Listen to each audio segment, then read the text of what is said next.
Hoy en día todos sabemos que gracias a esta película, este personaje dejó de ser un puñetero chiste. Después de la decepción en taquilla de Justice League, DC Comics reventó la taquilla con Aquaman, película dirigida por James Wan y que resultó ser una cinta que es mucho más de lo que pensábamos que era.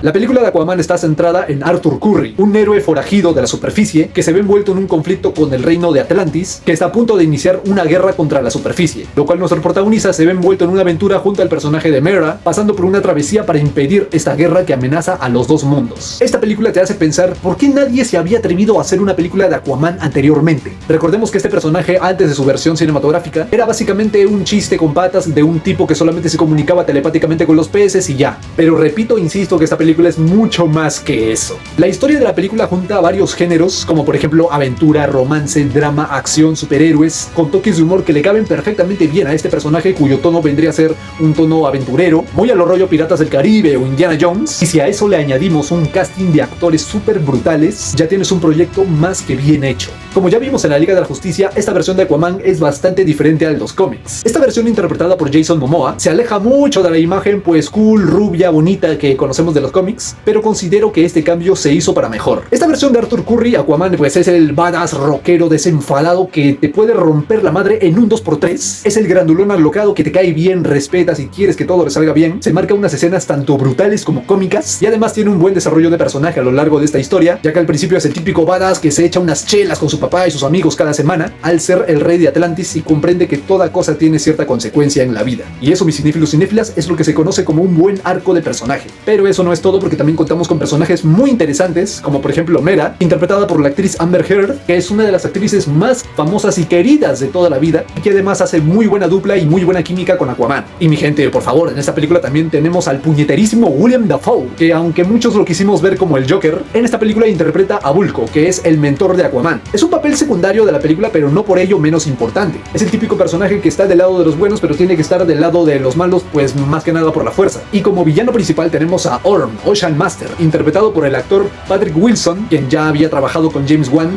en la franquicia del Conjuro, donde interpretó al personaje de Ed Warren. Y aquí lo vemos como Ocean Master, el amo del océano, uno de los principales enemigos de Aquaman, con un look impresionante que es un calco de los cómics. Además, este personaje me parece uno de los mejores villanos que ha presentado el DCU. No solamente por su look, que como repito es bastante apegado a los cómics, sino porque es un personaje que más que nada se ve arrastrado por las circunstancias, ya que él realmente es el rey de Atlantis, pero los 7 reinos que él tiene que unir para poder pues derrotar a la superficie no lo aceptan como tal y ven que todavía tiene pues ciertas pinceladas que no lo hacen querer ver como el amo del océano que él tanto anhela ser. Él suele tomar medidas tanto drásticas como desesperadas para poder cumplir su cometido. Además tiene muy buenas peleas con Arthur, y aunque la historia en sí es básicamente la típica de dos hermanos peleándose por el trono y bla bla bla, al estilo shakespeariano como por ejemplo rollo Hamlet, te terminas quedando satisfecho por el buen tratamiento que tienen los personajes. Además de eso, sientes que la historia está llena de diálogos y tratamientos bastante shakespearianos, literarios, tiene toques de la leyenda del tridente de Atlan y todo ese rollo. Es muy rollo de película de aventuras tipo Indiana Jones o Piratas del Caribe, etc. Y eso es de muy agradecer. Volviendo con Arthur, pues aparte de todo lo que ya he comentado, también considero que es un personaje que se ve arrastrado por las circunstancias, ya que al principio dice que no quiere tener nada que ver con Atlantis, no le interesa ser rey, no le interesa ese mundillo, pero por la amenaza de su hermano Orm a la superficie, pues él tiene que impedirlo, pues sea como sea. Respecto a la banda sonora, pues ¿qué quieres que te diga? Me parece bastante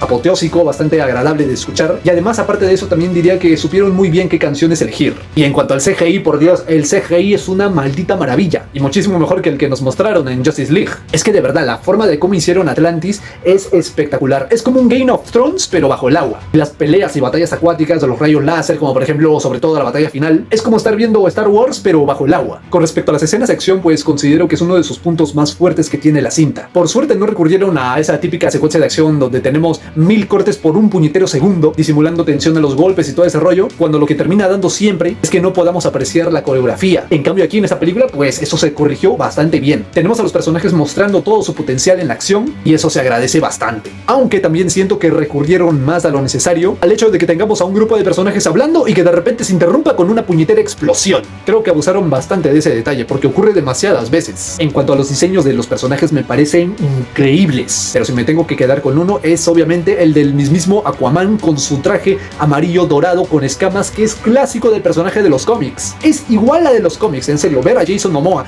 que a pesar de en qué aspecto no se parece nada al Aquaman de los cómics, verlo con su traje y tridente dorado es para que te levantes del asiento y empieces a gritar y aplaudir.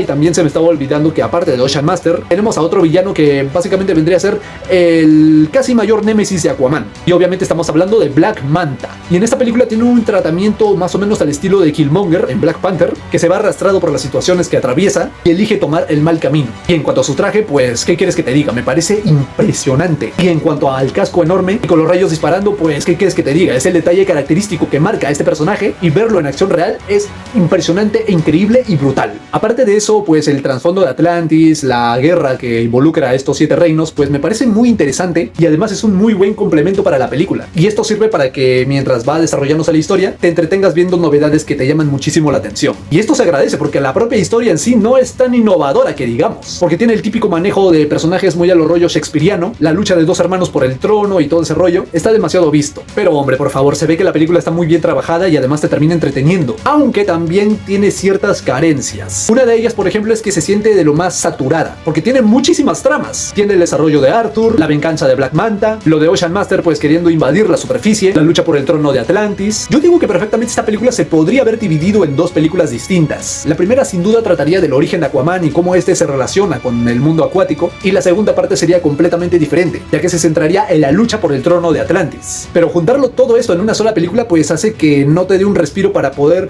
pues apreciar todos los componentes que tiene la película. Porque la batalla final es muy épica, eso es innegable, pero las repercusiones de la guerra no son tan bien explicadas. Además, en cuanto a los 7 reinos, pues sí son un muy buen complemento para la película, pero terminamos viendo poco o nada de ellos. Y además también siento que la película es muy autoconclusiva, porque al final de la película pues Aquaman ya derrotó a Ocean Master, además en una batalla espectacular. Él es el nuevo rey de Atlantis, se impidió la guerra con la superficie y ya, la historia terminó. Sientes como que ya no puede continuar más porque te sientes satisfecho de que todo esto haya acabado. Que una película sea autoconclusiva no es nada malo, pero el estándar de las películas de superhéroes pues es que el público quiera saber qué es lo que va a pasar después. Y además de eso, creo que Ocean Master sí tenía razón en un punto. Arthur nunca fue entrenado toda su vida para ser un gobernante. Si bien es un buen peleador, pero es que no sabe mucho de estos temas de rey de Atlantis ni nada de eso. Por lo cual, aparte de pelear, no siento que esté lo suficientemente capacitado. Y algo de eso es algo que sí terminaríamos viendo en la segunda parte. Y además otro detalle negativo que tiene la película, aunque no es culpa de esta, es que si bien Orm quiere invadir la superficie y todo ese rollo, pero nosotros como espectadores sabiendo que Superman está vivo y que además existe en la Liga de la Justicia, la amenaza de Ocean Master se siente de lo más insignificante. O sea, una vez que los Atlantes llegan a la Tierra con intenciones hostiles, llega Superman, los revienta a todos y de vuelta al océano. Insisto que esto no es culpa de la propia película, sino de la pésima organización que tuvo este universo extendido de DC. Y esto también nos lleva al siguiente detalle, y es el por qué Arthur no contactó con la Liga de la Justicia. Haber incluido a la Justice League en esta historia pues habría sido de lo más emocionante y además terminaría siendo una adaptación de lo más perfecta del cómic El Trono de Atlantis, que básicamente sirvió como inspiración para esta película. Solamente que en el cómic Aquaman necesita la ayuda de la Justice League para poder impedir toda esta invasión. Estos últimos detalles no son negativos tal cual de la propia película, sino de la organización pésima que tiene este universo compartido. Y esperen, porque a partir de aquí todo se va al carajo, con películas malísimas, reboots, etcétera, todo ese rollo, terminando así este universo en un completo desastre por no tener un rumbo claro. En conclusión, la película de Aquaman supuso un toque de aire fresco para este universo extendido de DC que no le vino nada mal. A diferencia de la película de Justice League, esta película supone un aumento de calidad de lo más notorio. Además, ¿qué carajos? Tienen una escena con un pulpo tocando la puñetera batería. ¿Cómo demonios pretenden superar esa maldita barbaridad? Definitivamente una de las mejores películas que nos ha otorgado este universo extendido de DC. Y eso ha sido todo por hoy, mi gente. Si les ha gustado este video, les invito a que le den un buen like.